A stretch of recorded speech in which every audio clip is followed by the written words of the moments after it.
Hello students, IB technical classes के अंदर आप सबका स्वागत है।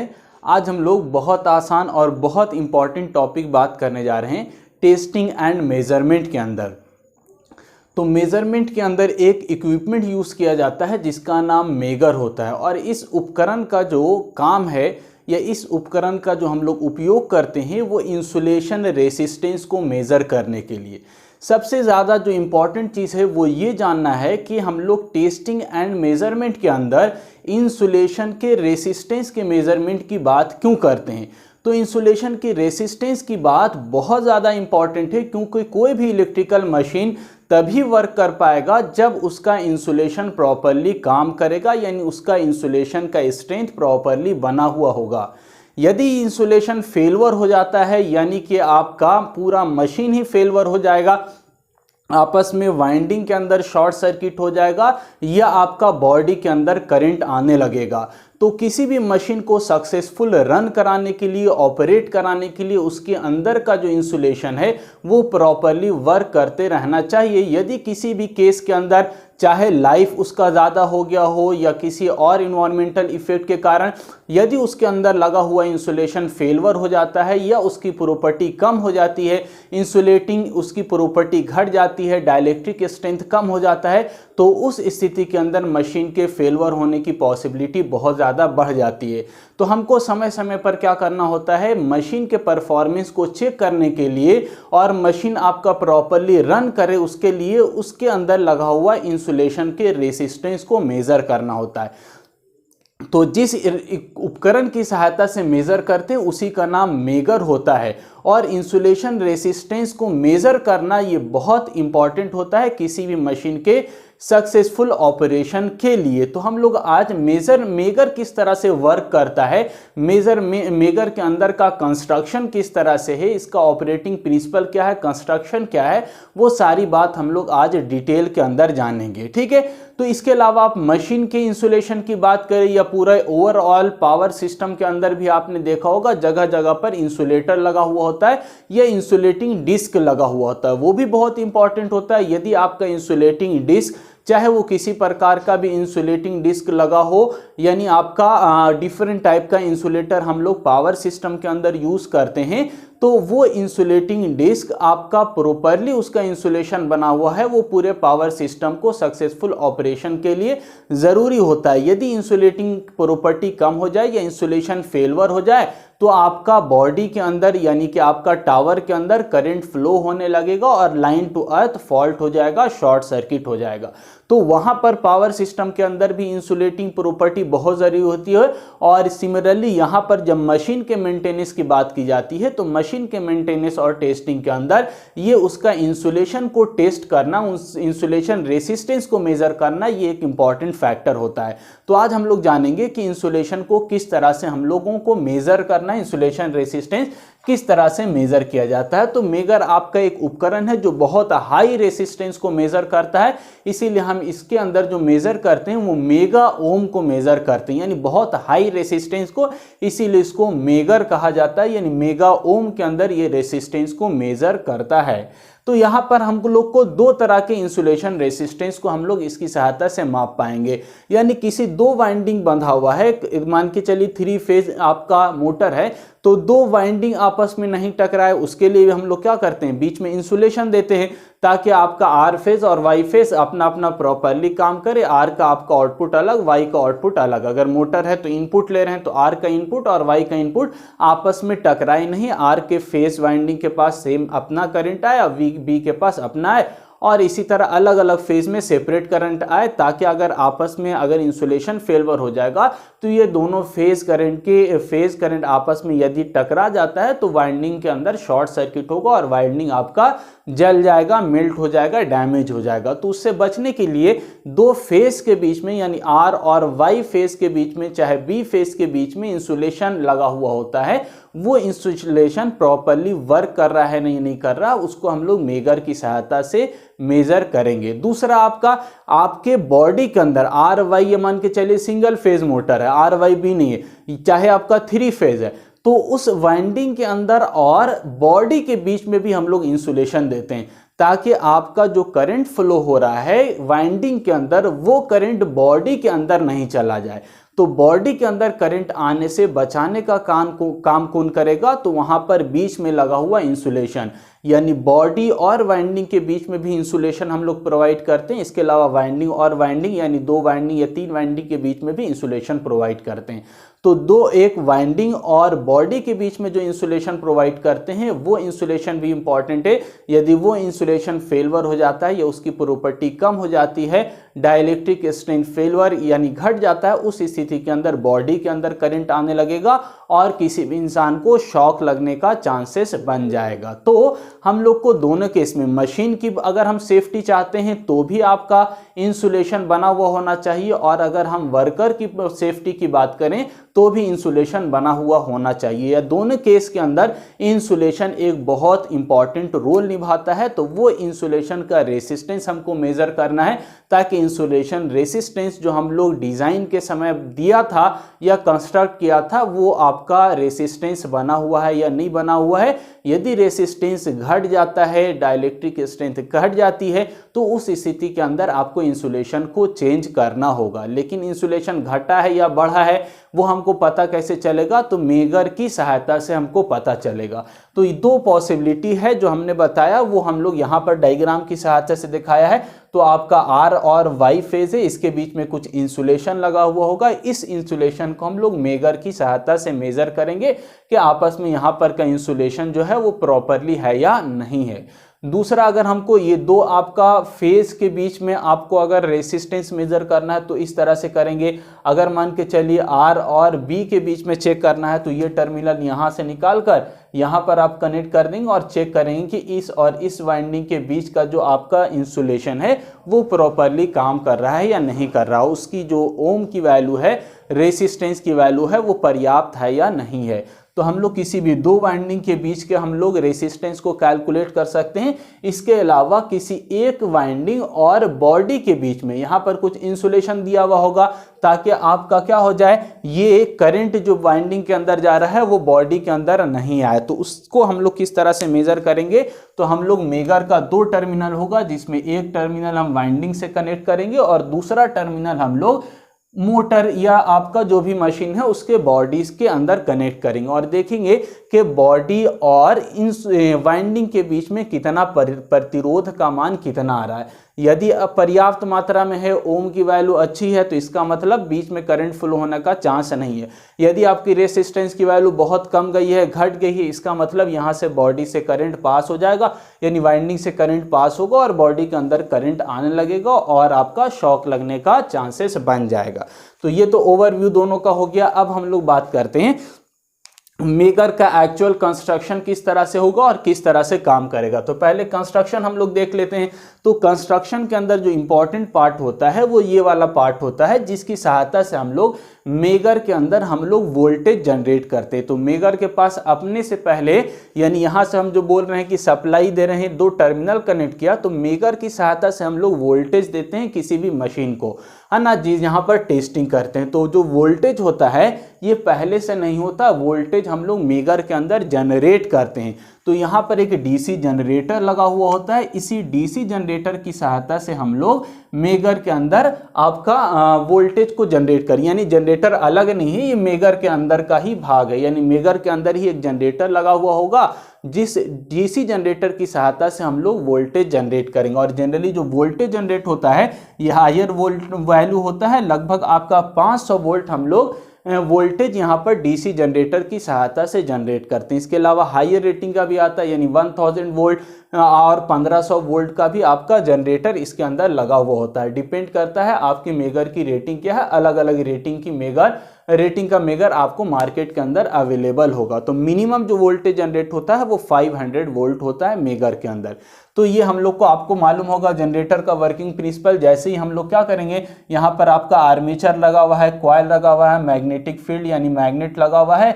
जब आप इस हैंडल की सहायता से आर्मेचर को रोटेट कराएंगे, तो जब किसी कंडक्टर को मैग्नेटिक फील्ड के अंदर रखकर रोटेट किया जाता है तो इस कंडक्टर के अंदर एक ईएमएफ जनरेट हो जाता है, यानी वोल्टेज प्रोड्यूस हो जाएगा। इस वोल्टेज को हम लोग टर्मिनल की सहायता से बाहर ले जाएंगे और आपका इस वोल्टेज को हम लोग बाहर कॉइल में सप्लाई करेंगे। और उसकी सहायता से इंसुलेशन मेज़र करेंगे। तो यहाँ पर आपका ये आपका जनरेटर लगा हुआ है, यहाँ पर एक हैंडल लगा होता है जिसकी सहायता से हम लोग रोटेट करते हैं। और अब जो जनरेटर यानी मेगर का अब दूसरा वर्जन भी आता है। ये तो एक तरीका का यानी जनरेटर लगा हुआ, लेकिन अब मार्केट में जाएगा तो बहुत सारा मेगर आपको ऐसा भी मिलेगा जिसमें ये हैंडल वाला सिस्टम नहीं होगा, डायरेक्ट उसके अंदर बैटरी लगा हुआ होता है। तो हम बैटरी की सहायता से भी वोल्टेज ले सकते हैं। और मेनली तौर से जो आपके सिलेबस में बुक में दिया हुआ होता है वो जनरली हैंड ड्राइवन जनरेटर दिया हुआ होता है। तो जनरेटर की सहायता से भी वोल्टेज प्रोड्यूस किया जा सकता है या बैटरी की सहायता से भी वोल्टेज हम लोग ले सकते हैं। तो अभी जो हम बात कर रहे हैं वो जनरेटर लगा हुआ मेगर की बात कर रहे हैं। तो ये आपका जनरेटर पूरा यहाँ पर लगा हुआ, यहाँ पर एक क्लच सिस्टम होता है जिसकी सहायता से हम यहाँ पर यानी जो आर्मेचर रोटेट हो रहा है इसकी स्पीड को बढ़ा दिया जाता है। यानी एक प्रकार का क्लच गियर सिस्टम होता है। आप अंदर चला रहे हैं, बाहर से लग रहा है कम स्पीड है, लेकिन अंदर में स्पीड काफ़ी हो जाता है और आपका पर्याप्त वोल्टेज जनरेट हो जाता है। इसके अलावा यहाँ पर अंदर में कॉइल लगा हुआ है, दो कॉइल है, एक का नाम कॉइल ए है, दूसरे का नाम कॉइल बी है। और एक वोल्ट मीटर दूसरे एमीटर की तरह से काम कर रहा है। ये दोनों मिलकर आपका एक इक्विपमेंट बना हुआ है और इसकी सहायता से यहाँ पर पॉइंटर आपका मूव करता है। पॉइंटर के अंदर आपका डिफ्लेक्टिंग टॉर्क होता है और इसी टॉर्क की वजह से पॉइंटर मूव करेगा तो हमको डायल जो आपका यानी स्क्रीन होगा वहाँ पर डायल के अंदर हमको रेसिस्टेंस की वैल्यू मिल जाएगी। यहाँ पर जो रेटिंग होता है वो मेगा ओम के अंदर होगा और यहाँ पर रेटिंग इन्फिनिटी से लेकर 0 तक होगी। ठीक है, तो यहाँ पर कॉइल लगा हुआ है। ये जो कॉइल रखा हुआ होगा ये भी आपने मैग्नेट के अंदर रखा होगा, नॉर्थ साउथ पोल है। और इस कॉइल के अंदर जब करंट जाएगा तो पॉइंटर मूव करेगा और आपके रेसिस्टेंस की वैल्यू को बताएगा। आगे डिटेल में बता रहे किस तरह से काम होगा। ये आपका आउटपुट में टर्मिनल दिखाया हुआ है, एक्स और वाई टर्मिनल। इसी टर्मिनल के क्रॉस हमको रेसिस्टेंस को कनेक्ट करना है, जिस रेसिस्टेंस को हमको मेजर करना है। ठीक है, तो जो भी टेस्टिंग एलिमेंट है, टेस्टिंग मोटर है या वाइंडिंग है, जिसका भी आपको इंसुलेशन का रेसिस्टेंस मेजर करना उसको आप यहाँ पर लगाएंगे और उसकी सहायता से इस इक्विपमेंट की सहायता से हम लोग को रेसिस्टेंस मालूम हम लोग कर पाएंगे। तो अब ये जनरल कंस्ट्रक्शन के बारे में बात हुआ। वर्किंग प्रिंसिपल की बात करते हैं, यानी किस तरह से काम होगा। तो यहाँ पर जैसे ही आप हैंड को ड्राइव करेंगे यानी हैंड को चलाएंगे, इस जनरेटर की सहायता से वोल्टेज प्रोड्यूस होगा। लगभग 500 वोल्ट जनरेट होता है, वोल्टेज प्रोड्यूस हुआ, यहाँ से करंट फ्लो होगा और करंट यहाँ पर आएगा। अब करंट के पास दो रास्ता मिल जाता है, एक आपका कॉइल ए के पास जाने का रास्ता और दूसरा यहाँ से होता हुआ कॉइल बी के पास जाने का रास्ता।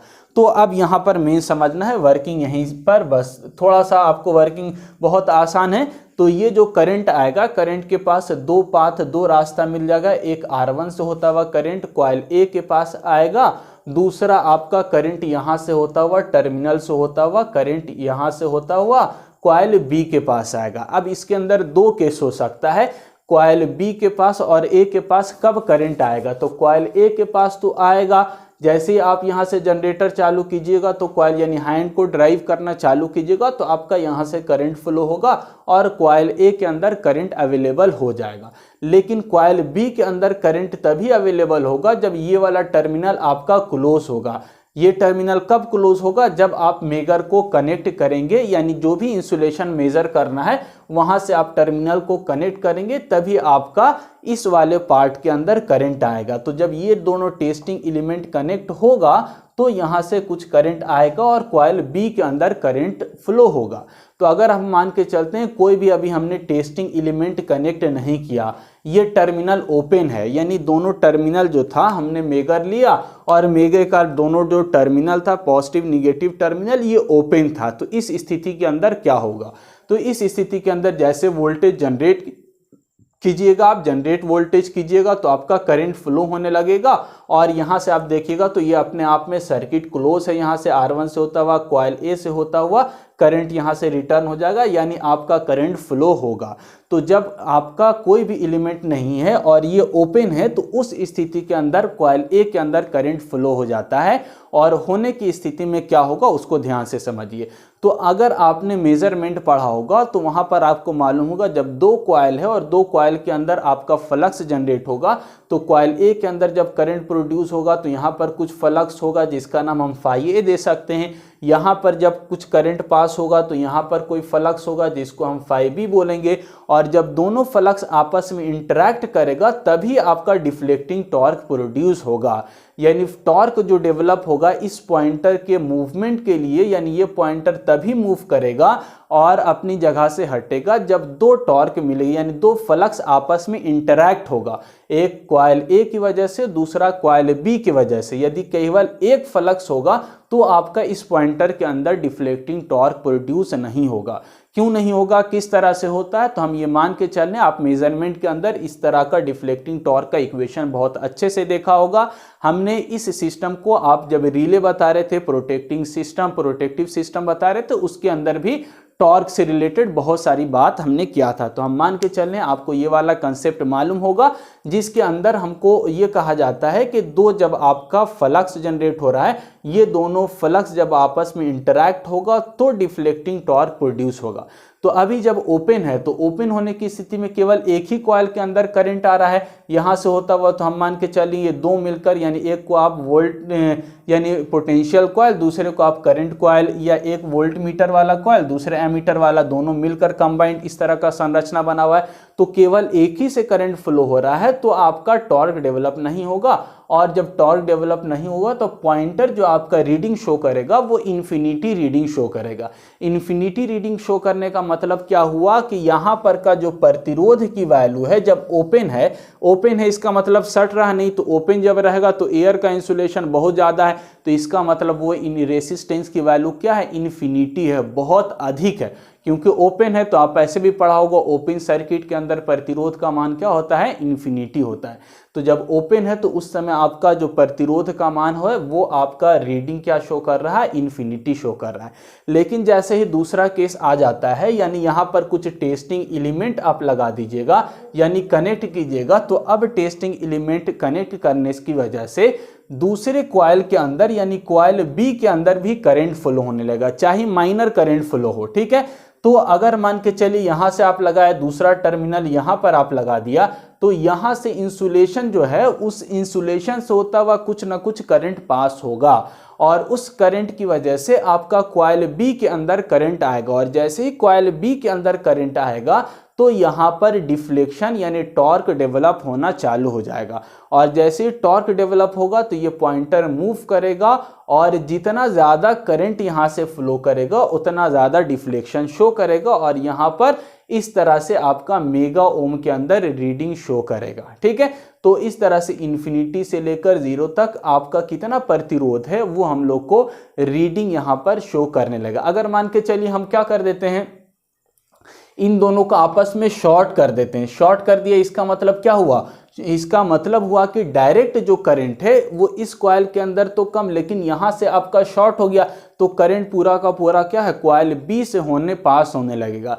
तो जब कॉइल बी से करंट मैक्सिमम पास हो रहा है शॉर्ट सर्किट की स्थिति में, तो ये पॉइंटर आपका सीधा कहाँ जाएगा, तो 0 पर आ जाएगा। इसका मतलब क्या ये शो कर रहा है, इसका मतलब ये शो कर रहा है कि इन दोनों के बीच में कोई भी प्रतिरोध नहीं है, 0 प्रतिरोध है, क्योंकि आपने दोनों टर्मिनल को शॉर्ट कर दिया है, ठीक है। जब ओपन कर दीजिएगा तो इस वाले कॉइल के अंदर कोई भी करंट पास नहीं होगा, उस स्थिति में इन्फिनिटी शो करेगा, और इन दोनों कॉइल को अगर आप इन टर्मिनल को आपस में शॉर्ट कर देते हैं, टकरा देते हैं, तो ये जो करंट है यहाँ भी कुछ आएगा, लेकिन मैक्सिमम करंट शॉर्ट होने की वजह से यहाँ आएगा, और यानी कि बी कॉइल के अंदर आएगा, और जो आपका टॉर्क है, डिफ्लेक्टिंग टॉर्क, वो मैक्सिमम जनरेट होगा, और मैक्सिमम जनरेट होगा तो उस समय जो रीडिंग होगी वो आपकी मैक्सिमम रीडिंग होगी, यानी कि 0 आपका रेसिस्टेंस की वैल्यू होगी। मैक्सिमम डिफ्लेक्शन होगा, रीडिंग मैक्सिमम नहीं, रीडिंग आपकी जो होगी वो 0 रेसिस्टेंस को शो करेगा, यानी कि आपका करंट जो है वो बहुत अच्छे से फ्लो हो रहा है। लेकिन अगर कोई उपकरण यहाँ पर लगा दिया हमने, तो इसका इंसुलेशन मेजर करना है, तो यानी कि इसके बॉडी से होता हुआ कितना करंट पास कर रहा है, कम करंट पास कर रहा है, इसका मतलब प्रतिरोध की वैल्यू ज़्यादा है। है ना। यहाँ पर ऐसा मटेरियल रख दिया हमने कि जो करंट को पास ही नहीं होने दे रहा। तो जब करंट पास नहीं होगा तो कॉइल केवल यहीं से करंट जाएगा, इस वाले कॉइल से, और इस वाले कॉइल से केवल करंट जाएगा, तो क्या रीडिंग शो करेगा, इन्फिनिटी शो करेगा। यदि यहाँ पर इस तरह का हम कुछ मटेरियल रखा, यानी कि ये वाला अगर मान के चलिए इंसुलेशन इसका खराब था, है ना, तो यहाँ से आपका करंट आपका लगभग ज़्यादा पास हो रहा है। तो ज़्यादा पास होगा, जितना ज़्यादा पास होगा उतना ज़्यादा करंट इस वाले कॉइल से आएगा और उतना ही ये रीडिंग शो करेगा। जीरो तो नहीं शो करेगा क्योंकि आपका कुछ ना कुछ तो प्रतिरोध की वैल्यू होगी, लेकिन मैक्सिमम शो करेगा, है ना, मेगा ओम के अंदर। तो इस तरह से आपका मेगर वर्क करता है। ये बहुत आसान चीज़ था, आपको अच्छे से समझ में आया होगा। तो बस ध्यान रखना है कि आपका ओपन सर्किट है, उस समय आपका जो रीडिंग होता है वो इन्फिनिटी होगा, आपस में शॉर्ट कर दीजिएगा तो जीरो होगा। बाकी आप जो इंसुलेशन है उस इंसुलेशन के अंदर कितना आपका प्रतिरोध की वैल्यू, उसके अकॉर्डिंग ये रीडिंग शो करेगा कितना मेगा ओम रेसिस्टेंस है। आई होप आपको मेगर बहुत अच्छे से समझ में आया होगा, इसका क्या ऑपरेशन है, क्या क्या संरचना किस तरह से है, क्यों यूज़ करते हैं, इंसुलेशन का मेजरमेंट का इंपॉर्टेंस क्या, ये सारी बात आपको अच्छे से समझ में आई होगी। आज के लिए इतना ही, थैंक यू।